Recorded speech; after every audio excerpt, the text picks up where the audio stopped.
ఓం నమో వెంకటేశాయ. శ్రీ వెంకటేశ్వరుని 7 కొండల సారాంశం. తిరుమల క్షేత్రం 7 కొండలపై వెలసి ఉంది.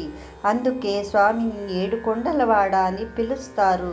ఈ 7 కొండలను సప్తగిరులు అంటారు. ప్రతి కొండకు ఒకే పవిత్రత కథ ఉంది.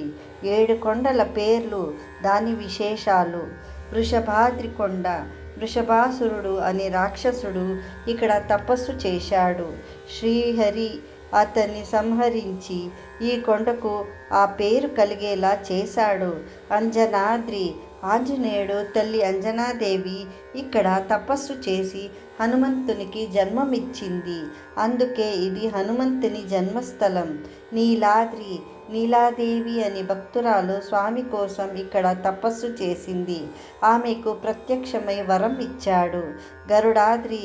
గరుత్మంతుడు స్వామి వైకుంఠం నుండి భూలోకానికి వచ్చేటప్పుడు ఇక్కడ విశ్రమించాడు.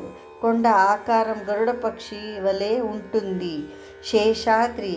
ఆదిశేషుడు భూదేవిని మాయాలోకి శ్రీహరిని ప్రార్థించగా స్వామి నీవే కొండగా మారి నాకు నివాసం అవ్వు అని ఆజ్ఞాపించాడు.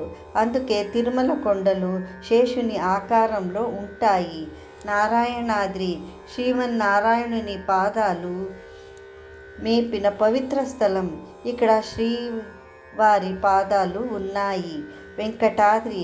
వెం అంటే పాపం, కట అంటే నాశనం. భక్తుల పాపాలను నాశనం చేసే కొండ కాబట్టి వెంకటాద్రి. స్వామి వెలిసిన ప్రధాన కొండ ఇదే. ఈ సప్తగిరులు ఆదిశేషుని 7 పడుగులకు ప్రతీకం. సప్తగిరీశుడు అంటే 7 కొండలపై వెలిసిన ఈశ్వరుడు వెంకటేశ్వరుడు. ఎక్కడ చూసిన కొండలు, ఆ కొండల్లో కొలువైన దేవుడు. అదే తిరుమల వైభవం. అదే శ్రీ వెంకటేశ్వరి కొండలు.